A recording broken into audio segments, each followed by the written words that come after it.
메리 크리스마스. 성탄의 기쁨과 즐거움을 저희들이 모두 함께 누리고 하나님께 감사하는 날이 되기를 예수님의 이름으로 축복합니다. 저는 제가 태어난 것을 기억하지 못합니다. 기억하는 사람이 없겠죠, 본인이 태어난 것에 대해서. 그런데 의심치 않는 것이 무엇이냐면 우리 부모님이 나를 낳으셨다. 또 저분이 우리 부모님이 맞으시다라는 것입니다. 모든 사실들이 그걸 알게 해줍니다. 또 시간이 지날수록 아버지 옆에 서 있으면 아버지와 아들 사이구나 라는 것을 많은 사람들이 다 알죠. 너무나 분명한 것이지요. 내가 보지를 못해도, 내가 기억하지를 못해도 분명한 사실이라는 것입니다. 요한복음만 우리에게 전해졌다면 우리는 아기 예수님에 대한 이미지를 가리지 못했을 것 같습니다. 다른 공간복음과 달리 예수님의 탄생이라든지 혹은 잠시의 어린 시절 묘사라든지 이런 것들이 전혀 없기 때문입니다.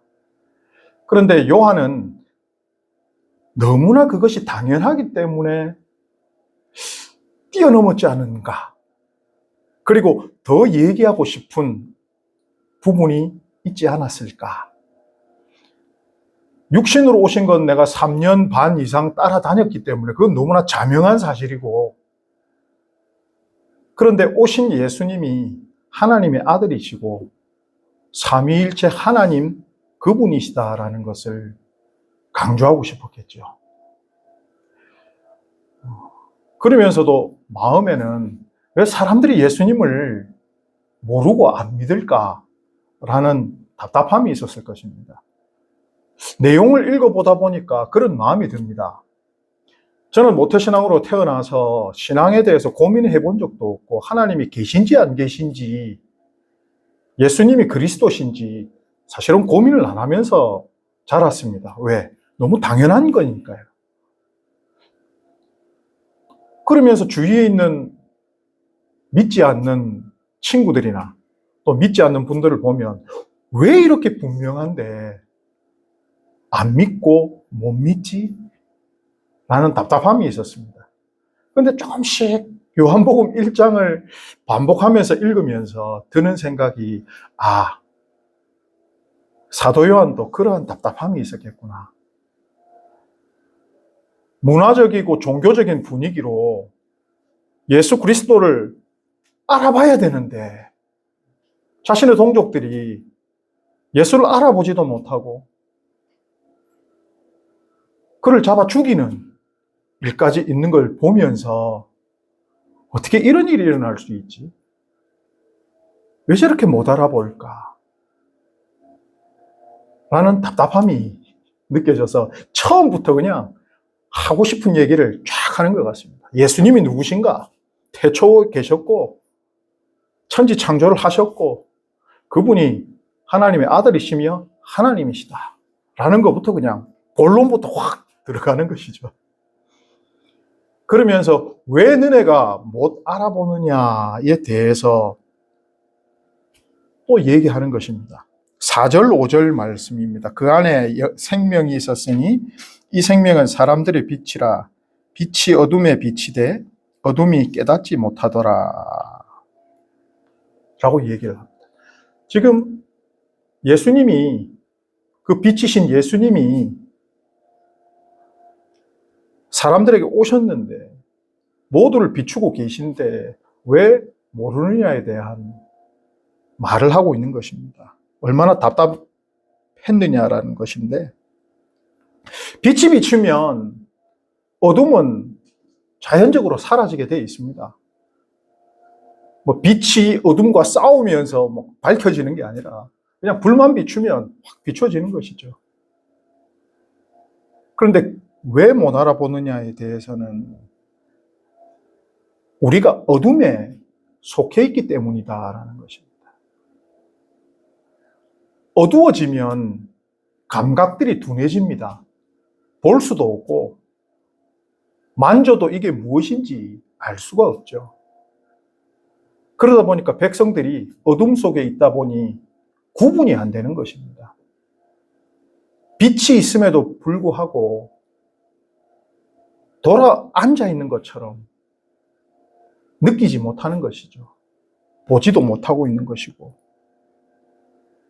그렇기 때문에 빛 대신 예수 그리스도를 지금 알아보지 못하는 것입니다. 그래서 10절, 11절 내용에 그가 세상에 계셨으며 세상은 그로 말미암아 지은 바 되었지만 세상이 그를 알지 못하고 또 자기 땅에 오셨는데 자기 백성이 영접하지 아니했다라고 되어 있습니다. 근데 여기서 알지 못하고라는 단어인데요. 정말 그들이 예수를 몰랐을까라는 의문을 하나 가집니다. 왜? 수천 년째 기다리고 있었거든요. 짧게는 한 400~500년 우리를 독립시켜주면 좋겠다. 그러나 성경에 예언된 대로 하면 창세기 때부터 벌써 예수 그리스도의 탄생이, 우리에게 오심이 예언되어 있었습니다. 그 약속이 있은 것이죠. 그럼 수천 년의 세월, 이 사람들은 그걸 읽어왔고 언제나 배워왔었습니다. 그런데 알지 못하고라고 되어 있습니다. 요한도 유대인이기 때문에 평소에 표현은 유대적인 표현으로 했겠죠. 알다라는 그 표현이 야다라는 표현으로 우리는 알고 있습니다. 그런데 그 행동을 하고 있을 때 알려고 노력하는 상태가 야다라는 동사입니다. 그러니까 그 행위를 하고 있으면 아는 것이고 그 행위를 하고 있지 않으면 모르는 것이거든요. 그럼 이 사람들은 왜 알지 못했냐라는 것입니다. 세상은 그리스도를 알기 위한 노력을 하지 않았다라는 것입니다. 그런데 여기서 또 가지게 되는 궁금함이 뭐냐면 세상이 힘들고 특별히 지금 유대인들, 이스라엘 사람들은 로마의 속국이 돼서 힘든 삶을 살고 있었던 사람들입니다. 그러면 당연히 기다리는 게 메시아를 기다리는 것인데 이 사람들은 메시아를 기다리면서 또 메시아를 더 알기 위한 노력을 안 했을까? 그런 질문이 생깁니다. 독립을 기다리는. 그런데 이 사람들이 바라는 메시아의 모습이 자신이 바라던 메시아의 모습이라는 것입니다. 하나님께서 약속하신 그 메시아의 모습들, 예언서, 구약의 예언서에 말씀하셨던 그 메시아의 모습들을 더 공부하고 기다리는 것이 아니라 정치적인 메시아, 우리를 독립시켜줄, 또 눈에 보이는 힘 있는 메시아를 기다린 것이지요. 그 결과가 무엇이냐고 요한은 알지 못한다라고 얘기를 하고 있는 것입니다. 그리고 자기 백성들은 영접하지 아니하였다라고 되어 있죠. 부정하고 싶은 겁니다. 아니, 우리를 독립시켜주고 좀 우리나라를 부강하게 해주는 그런 모세와 같은 지도자가 우리에게 좀 왔으면 좋겠는데, 우리가 다 알다시피 예수님께서 예루살렘에서 태어나신 것도 아니고 귀족 집안도 아니고 예루살렘에 입성하실 때는 말도 아닌 나귀를 타시고 그렇게 들어가셨거든요. 그러니까 사람들이 원하는 그런 메시아가 아니라는 겁니다. 그러나 성경이 증언하고 있는 것은 자기 백성에게 오셨다라는 것입니다. 예수께서는 왕으로 자기 백성에게 오신 것이죠. 그런데 사람들은 영접하지 않은 것입니다. 결국 어둠 속에 속해 있는 것이고 그 어둠 속에 속해 있다 보니까 진정한 예언된 메시아를 보지 못하고 내가 원하는 메시아를 기다리고 있었다라는 것입니다. 그러다 보니까 이제 6절에서 8절 말씀을 보면 하나님께로부터 보내심을 받은 사람이 있으니 그의 이름은 요한이라. 그가 증언하러 왔으니 곧 빛에 대하여 증언하고 모든 사람이 자기로 말미암아 믿게 하려 함이라. 그는 이 빛이 아니요 이 빛에 대하여 증언하러 온 자라라고 얘기를 합니다. 하나님께서 가끔씩 이런 생각을 합니다. 하나님께서 그냥 직접적으로 그냥 모두를 그냥 쉽게 구원을 시켜주시면 안 됐을까? 뭐 어렵겠습니까? 예수님께서 오셔서 왜 제자들 복음서를 보면 그 답답한 제자들을 통해서 복음을 전하셨을까요? 그냥 본인께서 내가 왔다, 목소리 우렁차게 한 번만 쫙 해주시면 전 세계에 있는 사람들이 그냥 믿지 않을까요? 하루에 천리길을 못 가실까요, 예수님이? 그런 능력이 없으실까요? 동서에 번쩍번쩍 다니시면서 기적, 이적들 다 행하시면 정말 이 땅에 신이 내려오셨구나. 하나님이 직접 오셨구나. 다 하실 수 있지 않을까요? 그 구원을 한 번에 이루어내실 수 있지 않을까요? 그런데 하나님께서는 그런 직접적인 맞습니다. 하나님께서 직접 내려오셨으니까요. 그런데 사람들을 통해서 하나님께로부터 보내심을 받은 사람들을 보내서 그 빛을 증언하게 하고 예수의 증인이 되게 하시고 이분이 그분이다라는 것을 사람들에게 계속 알리시는 것이죠. 아마 하나님께서 하나님의 그 깊은 뜻을 알 수는 없지만 자신의 형상대로 만든 인간들에게 결정권 없이 그렇게 구원을 직접적으로 행해 주신다면 사람을 무시하시는 것 아닐까? 하나님이 우리를 사랑하시되 사랑 안에는 존중이 들어가거든요. 우리를 존중해 주시는 거 아닐까? 본인의 형상으로 만드셨기 때문에 또 세상에 하나님을 알 수 있는 만물의 많은 것에 하나님을 심어 놓으셨다라고 할까요? 로마서 말씀에 다 알 수 있게끔 해 놓으셔서 하나님께로 스스로의 자유의지를 가지고 나아올 수 있도록 그리고 그 방법을 사람을 통하여 또 알려주시고 있었던 것이지요.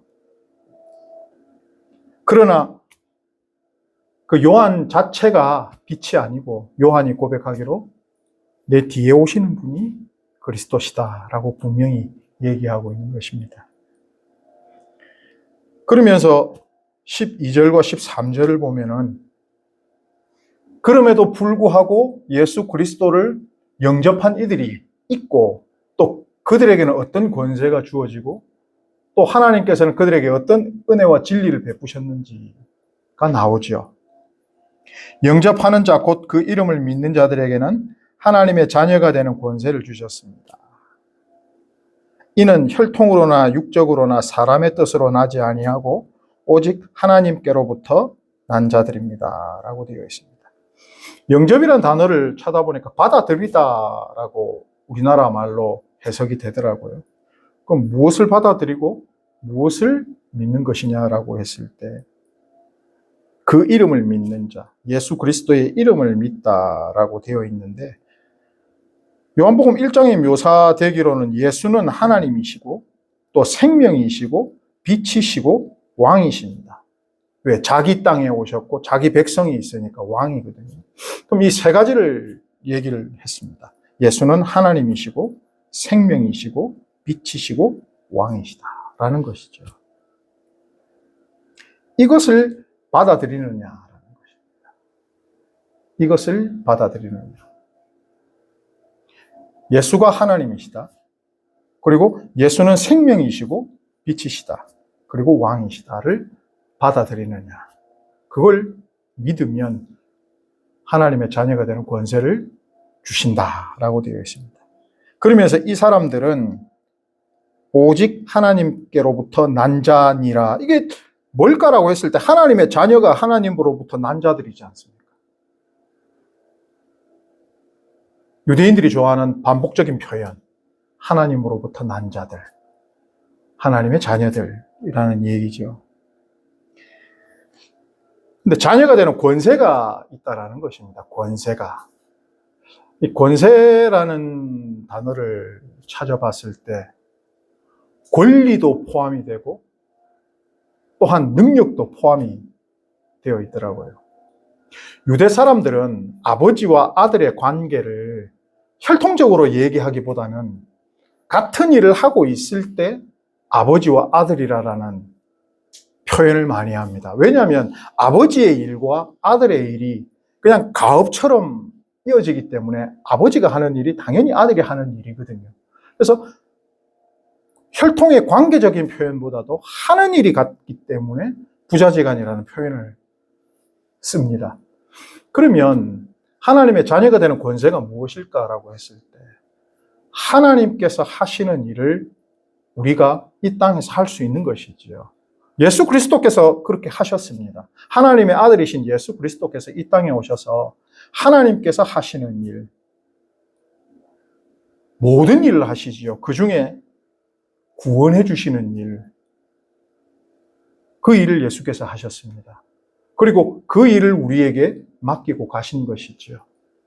앞에서 말씀드린 세례 요한과 같은 일들이죠. 하나님께로부터 와서 예수 그리스도를 증언하고 모두에게 진리를 선포할 수 있는 그 일을 우리에게 맡기신 것입니다. 자녀가 되는 권세가 뭐가 있을까라고 했을 때 방금 이 일이죠. 진리와 함께 있음을 통해서 증인이 돼서 하나님이 하시는 그 일을 우리가 이 땅에서 해내는 것입니다. 예수께서 하신 일을 우리가 하는 것이죠. 그러면서 요한이 얘기하고 있는 것이 14절 말씀입니다. 말씀이 육신이 되어 우리 가운데 거하심에 우리가 그의 영광을 보니 아버지의 독생자의 영광이요 은혜와 진리가 충만하더라. 요한의 결론입니다.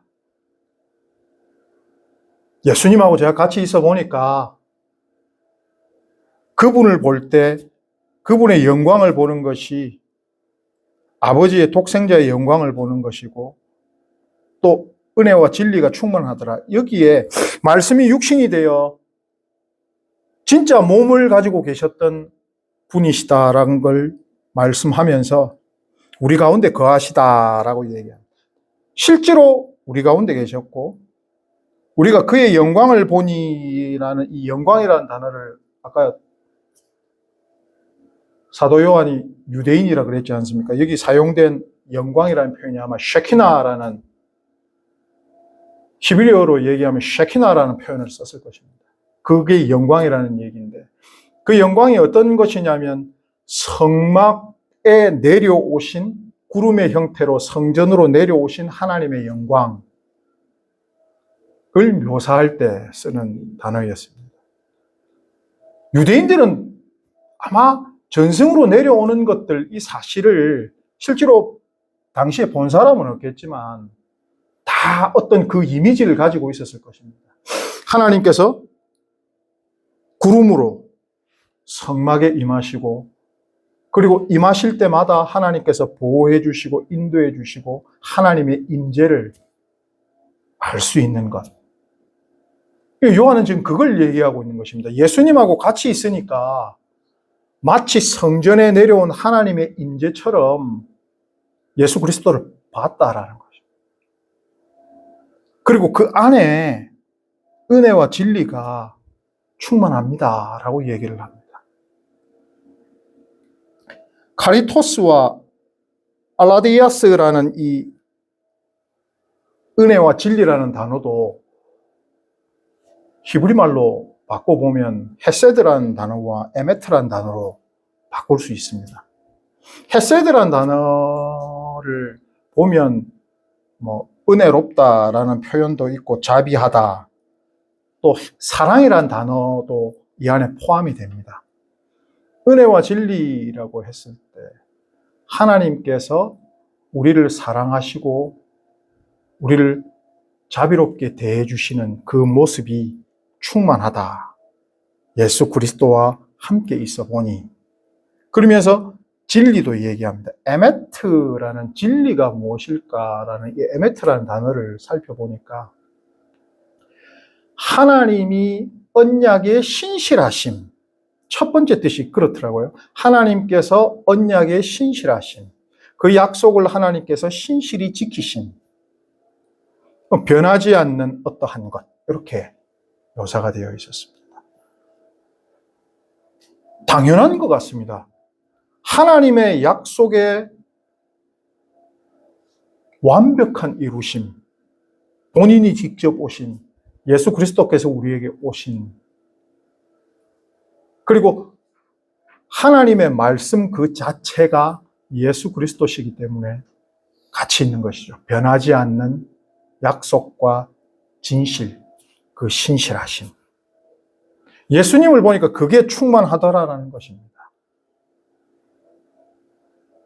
그것을 보면서 저것이 독생자의 영광이고 하나님의 영광이며 하나님이 우리와 함께 하시는, 즉 예수님께서 하나님이시구나 라는 것을 말하고 싶은 것이죠.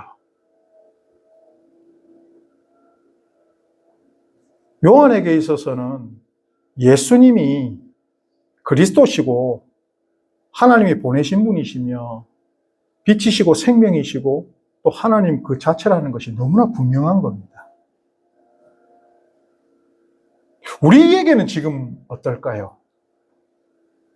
우리가 이제 빛의 영역으로 넘어왔는데 정말 내 마음에는 내가 원하는 메시아의 그리스도의 어떤 모습이 아니라 성경이 증언하는 그 은혜와 진리의 예수 그리스도가 우리에게 있는 것일까요? 그 한치도 틀림없는 성경에서 우리에게 선포하는 그 그리스도가 우리에게 있는 것일까요? 그렇게 해야만 우리가 정말 빛의 영역으로 넘어오고 그 이름을 믿고 영접하는 것 아닐까요? 그리고 그것이 너무나 분명하기에 우리가 하나님의 자녀의 권세로 전도할 수 있는 것 아닐까요? 예수 그리스도는 너무나 분명하십니다. 변하지 않으시고 하나님의 사랑과 약속의 결정체이십니다. 그리고 하나님이십니다. 전부 모태신앙이라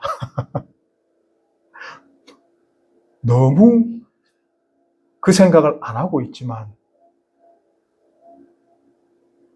우리는 예수님에 대해서 계속 더 알아가야 합니다. 왜냐하면 알아야 되기 때문입니다. 이미 안다라고 해서 그 활동을 멈추면 우리는 모르는 사람이 되는 것입니다. 우리 벌써 2024번째 성탄절이죠. 앞으로도 얼마나 많은 성탄절을 우리가 이 땅에서 보내야 될지는 모릅니다. 하지만 예수 그리스도는 변치 않으십니다. 생명이시고 빛이시고 하나님이십니다. 그 분명한 사실을 가지고 세상에서 하나님의 자녀처럼 잘 전할 수 있는 저희가 되기를 예수님의 이름으로 축복합니다.